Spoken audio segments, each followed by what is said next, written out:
रहमानिर्रहीम। अस्सलाम वालेकुम जी। Welcome to Cosmos Physics. अच्छा जी, आज हमारा जो टॉपिक है वो है जी energy of a simple harmonic oscillator. ठीक है, ये प्रीवियस वीडियो की कंटिन्यूटी में ही ये वीडियो मैंने बनाई है। इससे पहला जो लेक्चर है वो अगर आप सुन लेंगे तो आपको ये भी बहुत अच्छे तरीके से समझ आ जाएगी। ठीक है, इसको फिर इसको हम स्टार्ट लेते हैं। Energy of a simple harmonic oscillator. ठीक है, हम इसमें जो कंसिडर करेंगे वो ब्लॉक एंड स्प्रिंग सिस्टम को कंसिडर करेंगे। अब ब्लॉक एंड स्प्रिंग सिस्टम में इसी तरह से आ जाएगा कि एक स्प्रिंग है और एक ब्लॉक है ऑफ मैस m, और स्प्रिंग है जी, स्प्रिंग कांस्टेंट उसका क्या है जी, k। और ये हमारे पास एक स्प्रिंग के एक सिरे पर एक ब्लॉक अटैच्ड है और एक सिरा उसका जो है वो फिक्स सपोर्ट के साथ कनेक्टेड है। और ये जो हॉरिजॉन्टल सरफेस है ये हमारे पास क्या है, फ्रिक्शनलेस है। ठीक है, और जो हमारे पास ये जो सरफेस हमारे पास क्या है जी, फ्रिक्शनलेस है, और जो सिस्टम है हमारे पास ये आइसोलेटेड है। So we expect that the total mechanical energy of a system to be constant. ठीक है, तो इसकी जो टोटल मैकेनिकल एनर्जी होगी वो कांस्टेंट होगी, हम ये एक्सपेक्ट करते हैं। और ये आइडियल केस है। ठीक है, रियल वर्ल्ड हमारे पास कुछ ना कुछ डेसिपेशन हो जाती है, फ्रिक्शनलेस सरफेस के होने के बावजूद भी कुछ ना कुछ एनर्जी जो है हमारे पास जो है वो ज़ाया हो जाती है। ठीक है, स्प्रिंग हमारे पास क्या है, मैसलेस है। अब ये जो काइनेटिक एनर्जी है इस मैस एंड स्प्रिंग सिस्टम की, ये सिर्फ और सिर्फ उस ब्लॉक की वजह से ही होगी, क्योंकि हमारे पास जो स्प्रिंग है उसको हमने एज्यूम किया है कि वो क्या है, मैसलेस है। अच्छा जी, अब काइनेटिक एनर्जी की जो हमारे पास इक्वेशन है वो है जी ½ mv²। और हम ऑलरेडी ये भी जानते हैं कि v हमारे पास जो सिंपल हार्मोनिक मोशन है उसमें जब पार्टिकल की जो वेलोसिटी होती है वो हमारे पास किसके बराबर होती है, v = ω sin ऑफ ω_t+φ। ठीक है, ये जो इक्वेशन हमने एक सोल्यूशन हमने देखा था वो इस तरह से था कि x = a cos of ω_t+φ। ये कुछ इस तरह से था। ठीक है, ये इसकी मैं थोड़ी सी कम कर देती हूँ। अच्छा जी, तो ये फिर हमारे पास ये इसको जिस टाइम पे हमने इसकी जब डेरिवेटिव लिया था तो हमारे पास वेलोसिटी आ गई थी। अब यही वेलोसिटी की हम लोग जो वैल्यू है वो इसके अंदर पुट करेंगे और इसको हम यूज़ करेंगे। तो आपके पास क्या आ जाएगा, काइनेटिक एनर्जी आपके पास किसके बराबर आ जाएगी, ½ ω²a² sin² of ω_t+φ। The elastic potential energy stored in the spring for any elongation x is given by। और हम ये भी जानते हैं कि जो स्प्रिंग के अंदर इलास्टिक पोटेंशियल एनर्जी होती है उसकी वैल्यू कुछ इस तरह से होती है। ठीक है, वो हमारे पास इस तरह से आ जाएगी। उसमें अब ये हमारे पास x है, x हम जानते हैं कि हमारे पास x जो है वो किसके बराबर होता है, a cos of ω_t+φ।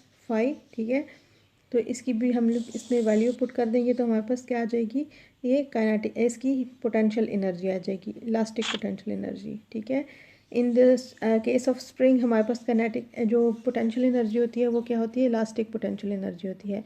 As kinetic energy and potential energy are always positive, quantities are zero, because हमारे पास क्या होता है, ω² = k/m होता है। So we can express the total mechanical energy of simple harmonic oscillator as E = kinetic energy plus potential energy.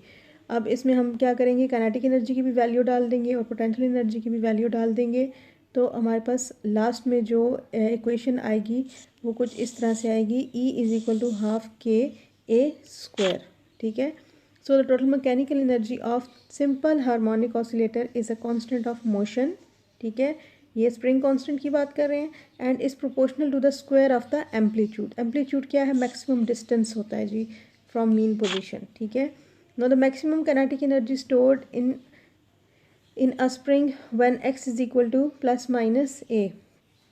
जब हमारे पास amplitude सबसे ज़्यादा होगा, मैक्सिमम एम्पलीट्यूड होगा, उस टाइम पे हमारे पास जो पोटेंशियल एनर्जी है वो क्या होगी, उसकी मैक्सिमम वैल्यू होगी। और उस वक्त हमारे पास जो वेलोसिटी की जो वैल्यू होगी वो क्या होगी, ज़ीरो होगी। देयर इज़ नो और जब और at this point there is no kinetic energy. जब एम्पलीट्यूड जो होता है, जो मैक्सिमम जो डिस्टेंस है, वहाँ पर हमारे पास क्या होगी, काइनेटिक एनर्जी ज़ीरो होगी। लेकिन मीन पोजीशन पे हमारे पास क्या होती है, काइनेटिक एनर्जी ज़्यादा होती है। अब ये फिगर है, इसको भी देख लीजिए कि ये हमारे पास टोटल जो साइकिल है, जो पीरियड है, ये उसकी फिगर है। उसमें किस तरह से ये जो ग्रीन डॉटेड लाइन है ये हमें शो कर रही है कि हमारे पास जो टोटल मैकेनिकल एनर्जी है सिस्टम की, वो क्या है, कांस्टेंट ही जा रही है। ठीक है, अच्छा जी, अच्छा जी। अब आपके पास क्या आ जाएगा जी, एट इक्विलिब्रियम पोजीशन आपके पास आ जाएगा जी, ये 9 है, सॉरी, ये है जी इक्विलिब्रियम पोजीशन पे हमारे पास जो पोटेंशियल एनर्जी होती है वो ज़ीरो होती है, बिकॉज हमारे पास जो एक्स होता है वो ज़ीरो होता है, मतलब फासला कम, वो अपनी नॉर्मल पोजीशन पर है। ठीक है, x is equal to zero पर है, तो जो पोटेंशियल एनर्जी होती है वो आपकी पोजीशन के ऊपर डिपेंड कर रही होती है। तो जब पोजीशन आपके पास ज़ीरो है तो जाहिर सी बात है पोटेंशियल एनर्जी भी वहाँ पर क्या हो जाएगी, ज़ीरो हो जाएगी। ठीक है, so the total energy in all forms, जो उसकी जो सारी की सारी एनर्जी होगी एट द इक्विलिब्रियम पोजीशन, वो क्या होगी, काइनेटिक एनर्जी होगी, और उसको हम फिर इस तरह से लिखेंगे। अब ये जो फेज़ है हमारे पास, इसका फेज़ एंगल वो क्या है, ज़ीरो है। At all the times the sum of the kinetic energy and the potential energy is constant, which is equal to half k a square. Now energy is continuously being transformed between potential energy stored in a spring and the kinetic energy of block. ठीक है, now the figure shows the position, velocity, acceleration, kinetic energy and the potential energy of the block spring system for full period of motion. ठीक है, हमारे पास ये जो figure है ये हमारे पास इसी तरह से ये सब कुछ शो कर रही है। ठीक हो गया।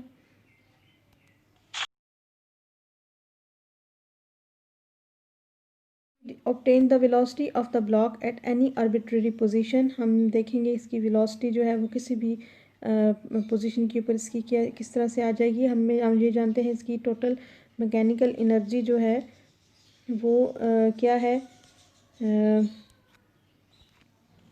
E इज़ इक्वल टू के प्लस यू, और यहाँ पर हमारे पास ये इस तरह से आ जाता है इसका, जब वैल्यूज़ को पुट करेंगे तो हमारे पास जो वेलोसिटी है लास्ट में वो इसकी इक्वल आ जाएगी plus minus under the root k by m A square minus x square, क्योंकि हम ये जानते, और इसमें ये भी है कि हम इसमें ओमेगा अगर डाल दें तो हमारे पास इस तरह की शेप आ जाएगी। और उसके बाद फिर इसकी एक्सेलरेशन की बात कर लेते हैं। तो acceleration of a block spring system by using the Hooke's law हमारे पास इसके बराबर आती है। ठीक है, और इसमें हम जो है इसको फिर हम किस तरह से लिख सकते हैं, omega square x in the molecules. अच्छा, ये जो हमारे पास energy stored in a block spring system है, इस कॉन्सेप्ट को हम आगे और भी कितनी ही जगहों पर इस्तेमाल कर सकते हैं। वो कौन कौन से हैं जी, मॉलिक्यूल्स के अंदर जो एटम्स जुड़े होते हैं बाय द बाइंडिंग फोर्स, वो बाइंडिंग फोर्स जो होती है वो एक्ट एज अ स्प्रिंग। ठीक है, क्योंकि ऑलरेडी हम ये जानते हैं कि सॉलिड्स के अंदर भी, लिक्विड्स के अंदर भी और गैसेस के अंदर भी हर वक्त हर एटम जो है वो क्या कर रहा है, वाइब्रेट कर रहा है। ठीक है, एक ख़ास फ्रिक्वेंसी के साथ वो वाइब्रेट कर रहा है। ठीक है, उसके बाद फिर ये बुंगी जम्स में भी इसको हम इस आइडिया को हम लगा सकते हैं। उसके बाद by playing the musical instruments, और फिर उसके बाद है जी viewing the light emitted by the laser. ये सारे ये इन सब के अंदर, और इसके अलावा और भी कितनी ही एग्जांपल्स हैं हमारी डेली लाइफ में, जिसमें हम ये जो हमारे पास जो आइडिया है energy of a simple harmonic oscillator, इसको अप्लाई कर सकते हैं। अच्छा जी, थैंक्स फॉर वाचिंग। अभी तक के लिए सिर्फ इतना ही, बाकी इंशाल्लाह नेक्स्ट वीडियोज़ में। टिल देन, अल्लाह हाफिज़।